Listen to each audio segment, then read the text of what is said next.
Hola, ¿qué tal? Mi nombre es Raúl Páez y en esta ocasión voy a hablar acerca de lo que es la programación estructurada. Primero que nada, quisiera decir que la programación estructurada es otra forma de eh, resolver problemas. Eh, con, con anterioridad aprendimos a programar de una manera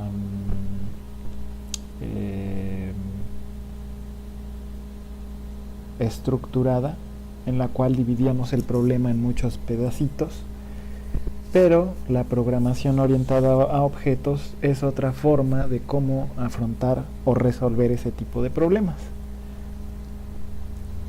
Como podemos ver a continuación en este archivo que encontré en internet, que me parece muy bueno, no se los voy a leer porque realmente está un poco largo, pero voy a poner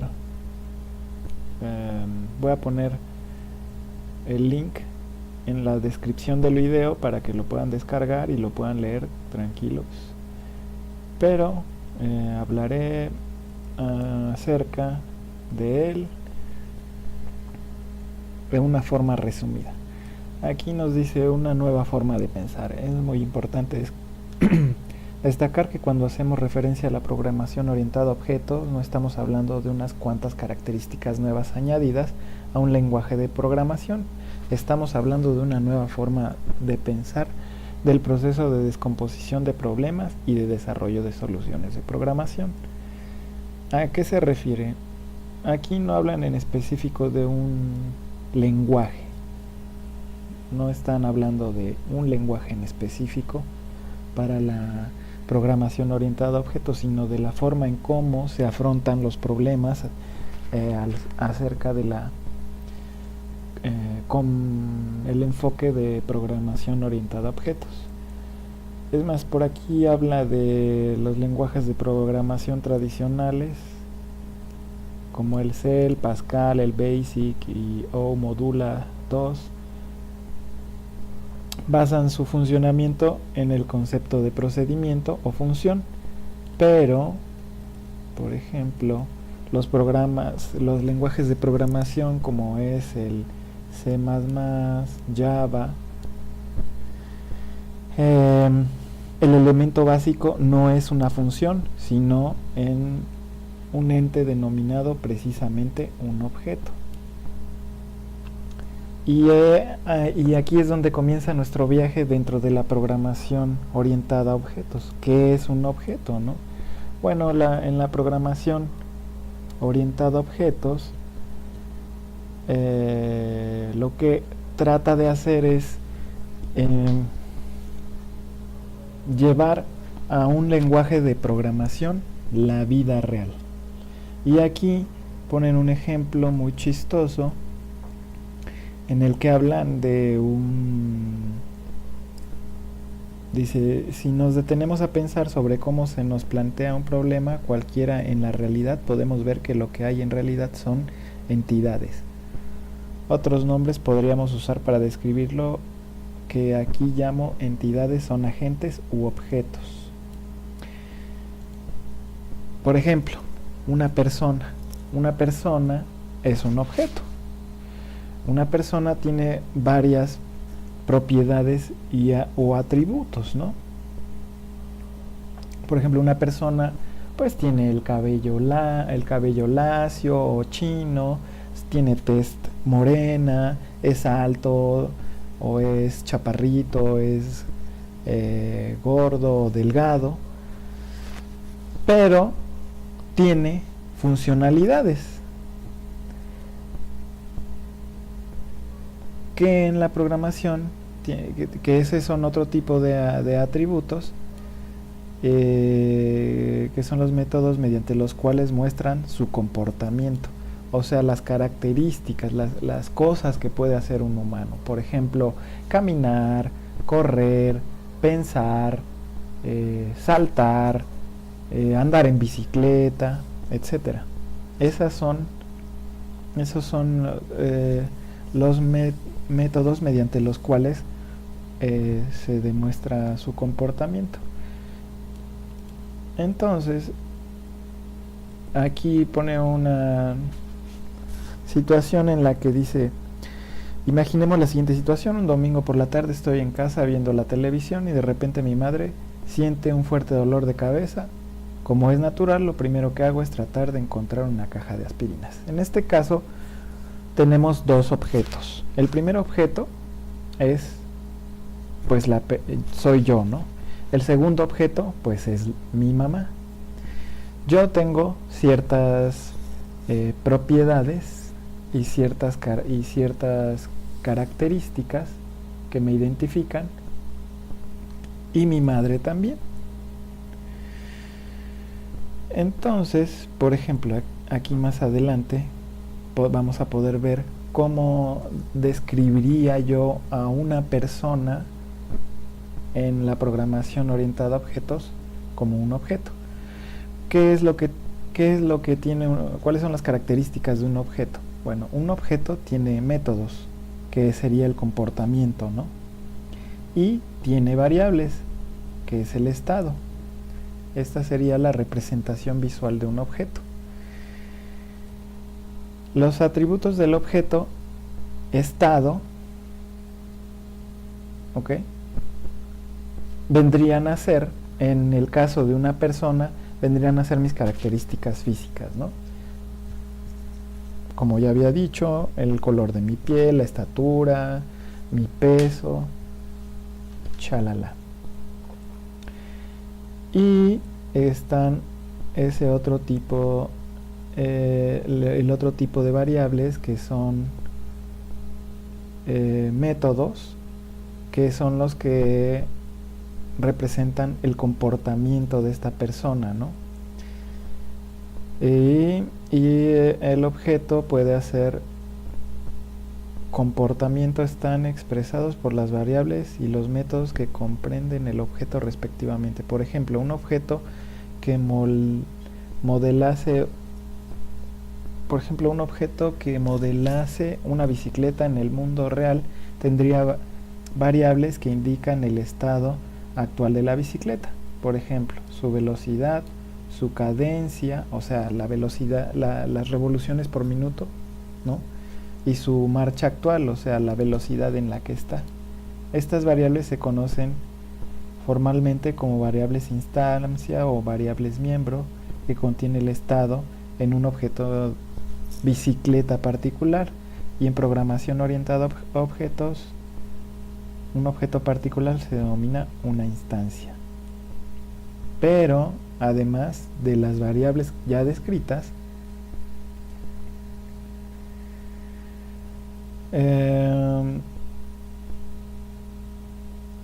el objeto bicicleta podría tener métodos para frenar, para cambiar la cadena de pedaleo y cambiar de marcha, o sea, cambiar la velocidad. La bicicleta no tendría que tener un método para cambiar su velocidad, pues está en función de la cadencia del pedaleado, marcha en la que está y de si el freno está siendo utilizado o no, entre otros muchos factores. Estos métodos se denominan formalmente métodos instancia o métodos miembro, ya que cambian el estado de una instancia o un objeto, en este caso bicicleta particular. La siguiente figura muestra una bicicleta modelada como un objeto. Ahí está. Como podemos ver, en la parte exterior están los métodos, ¿ok? Cambiar la cadena, frenar y cambiar de marcha. Y en la parte interior están los atributos, que son la velocidad a la que va, la cadencia, o sea, las revoluciones por minuto, y la marcha, que la marcha es, pues, ahora sí que en qué engranaje está en el cambio, ¿no?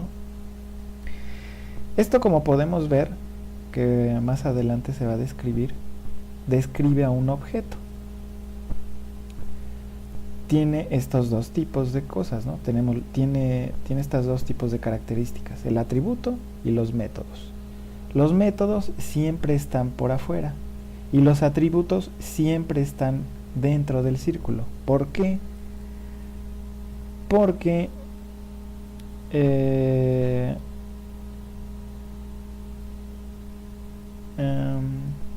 esto crea el efecto de encapsulación, que es uno de nuestras características dentro de la programación orientada a objetos. Como veremos en el archivo que nos programación orientada a objetos, material didáctico, es una de las características de la programación orientada a objetos, la encapsulación.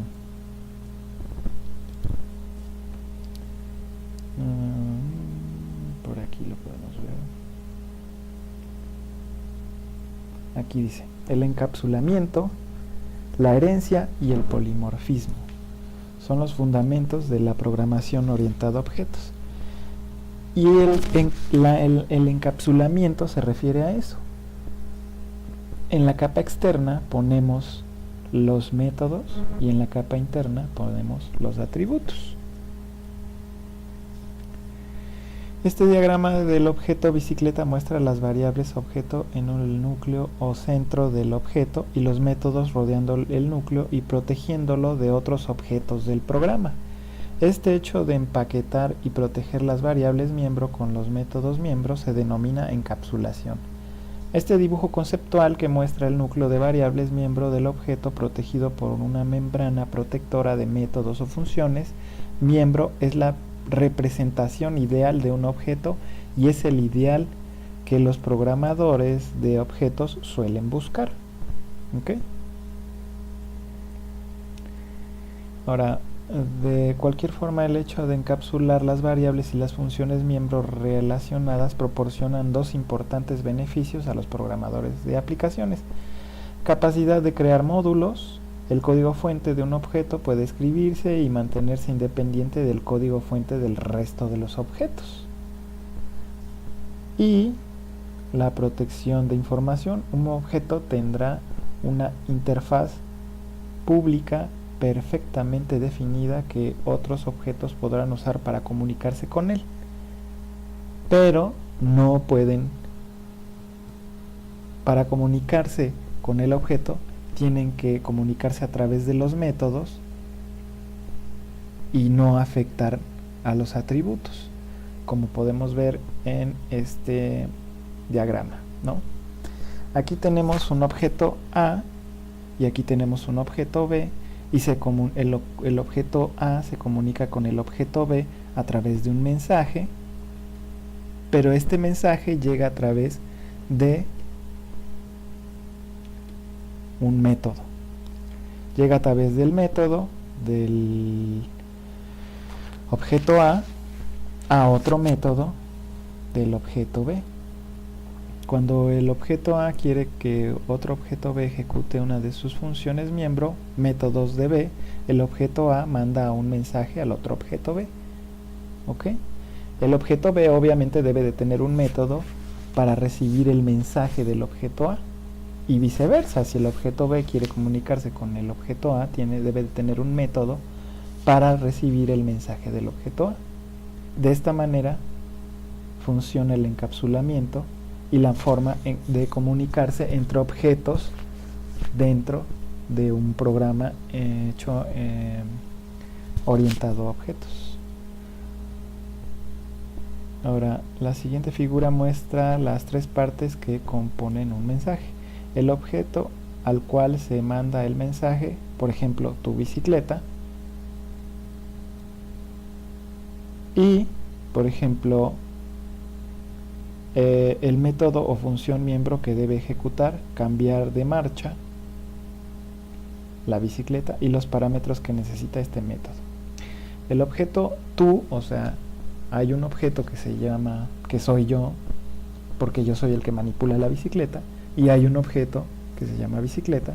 Yo le mando un mensaje al objeto bicicleta para hacer el cambio de marcha, pero también la bicicleta puede tener un método para evaluar ese mensaje y decirme, bueno, a lo mejor qué cambio quieres que lo ponga, ¿no?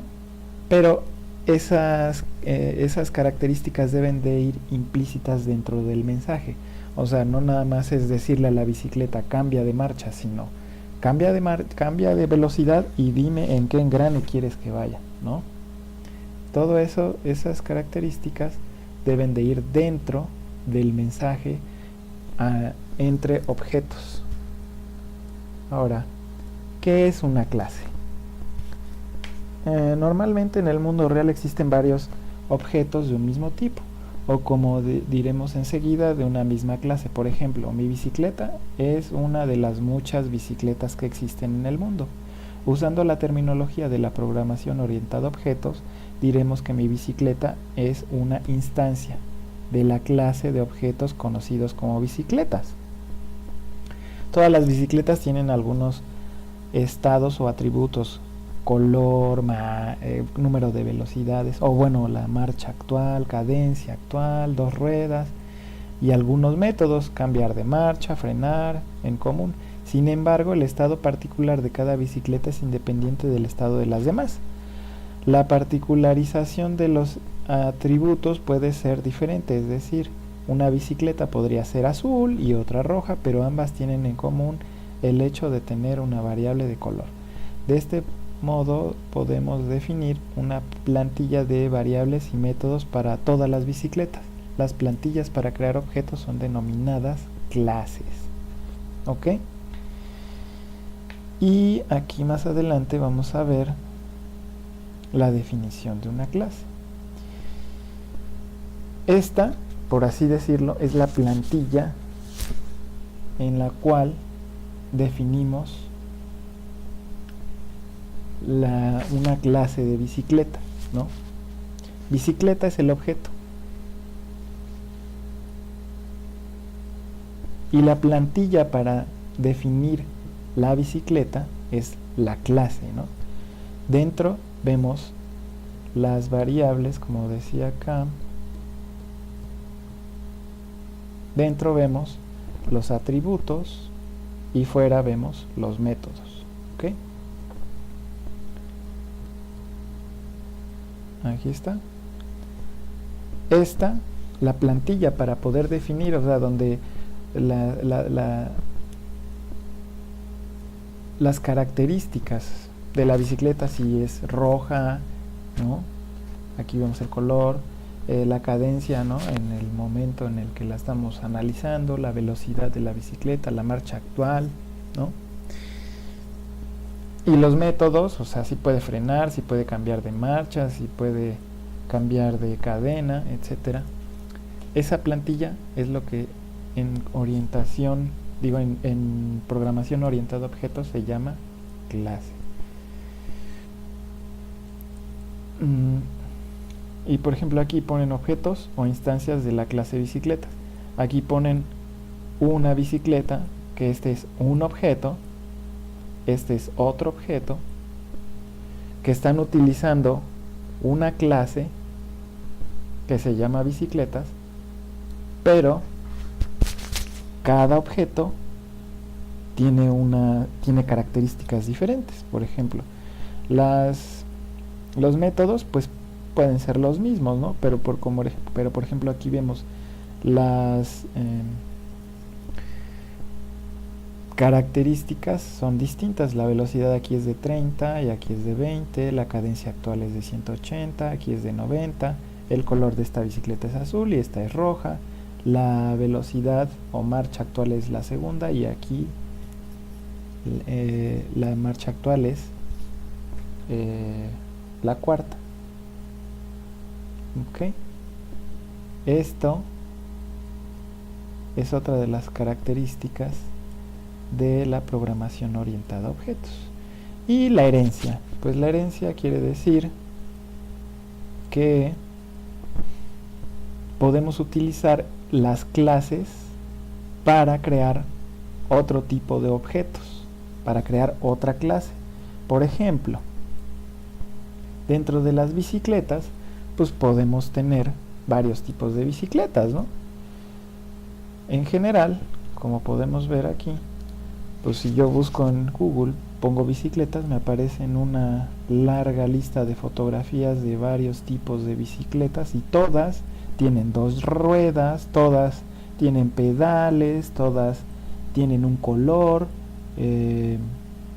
la mayoría tiene cambios, tienen un manubrio, pero si yo tomo mi clase y la modifico para un tipo de bicicleta en específico, utilizo esta clase y la modifico, y entonces eso es lo que se llama herencia, ¿no?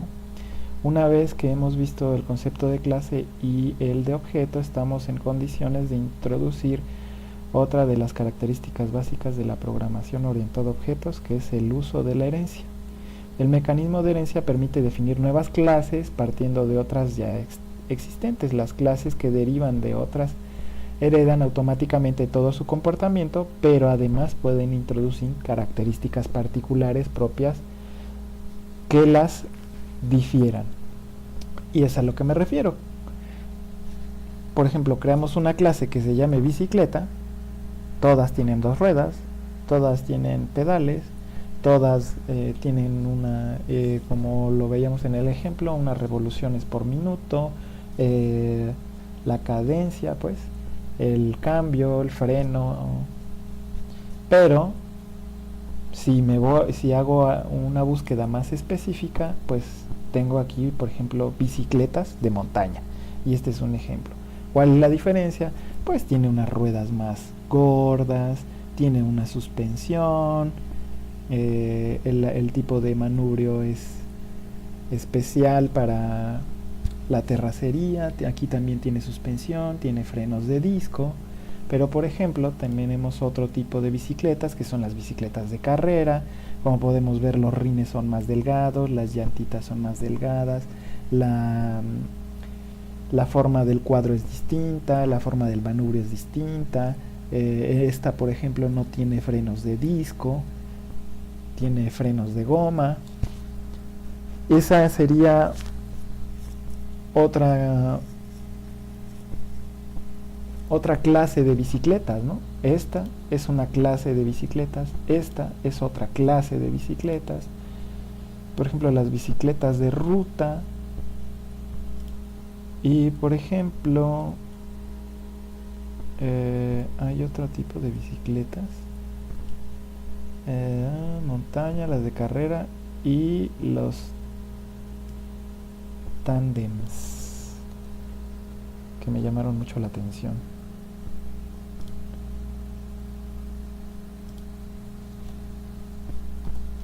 Que son pues las bicicletas en las que pueden andar más de una persona. Ok, de estas pues hay una infinidad, ¿no?, de bicicletas. Sigue siendo otra clase de bicicletas, pero todas son la herencia, tienen la herencia de las bicicletas. La bicicleta común y corriente que todos conocemos, que tiene sus dos ruedas, pedales, sillín, manubrio. Aquí tiene una canastilla. Esta no tiene frenos, pero debe tener un tipo de frenado, aunque sea de retranque. Entonces, a eso es a lo que se refiere la herencia. A que a partir de una clase, como podemos ver, bicicleta, hemos encontrado o derivado otro tipo de clases como la bicicleta de montaña, la bicicleta de carrera y el tándem. Cada subclase hereda los estados en forma de declaración de variables de la superclase de la cual derivan. Las bicicletas de montaña, las de carrera y los tándems comparten algunos estados, cadencia, velocidad.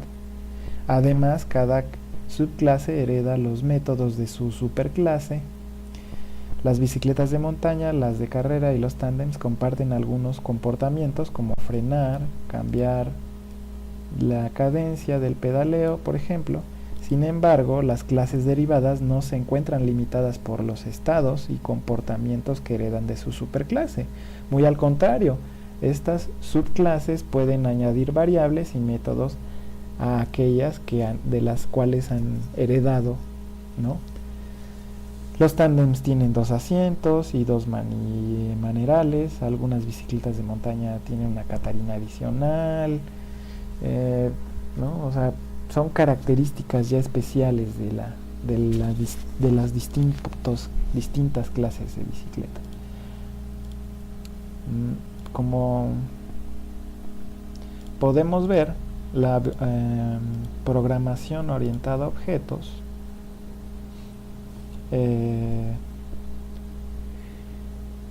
es una forma muy distinta de ver la forma en cómo se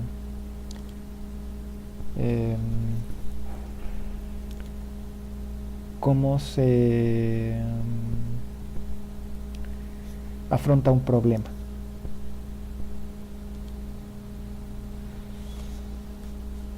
Aquí tenemos, por ejemplo, en nuestro PDF, programación orientada a objetos. Aquí tenemos un tipo de clase, ¿no? Persona. Aquí tenemos sus atributos y aquí tenemos los métodos. ¿Okay? Aquí tenemos 2 objetos. Un objeto es la persona 1 y otro objeto es la persona 2. Objetos y mensajes. Aquí tenemos un objeto, el administrador de empleados, el mensaje y el administrador de conexión con base de datos, y el objeto está conectado a ambos. Ventajas de la programación orientada a objetos: es conceptualmente más sencillo de entender y aplicar, favorece la reutilización del código, permite trabajar con la complejidad de un sistema, proporciona mucha flexibilidad en el diseño, facilita la extensibilidad de una aplicación y facilita la definición de grupos de desarrollo independientes. En fin, pues esto es todo por mi parte. Espero les haya gustado mi video de lo que yo entendí que era la programación orientada a objetos.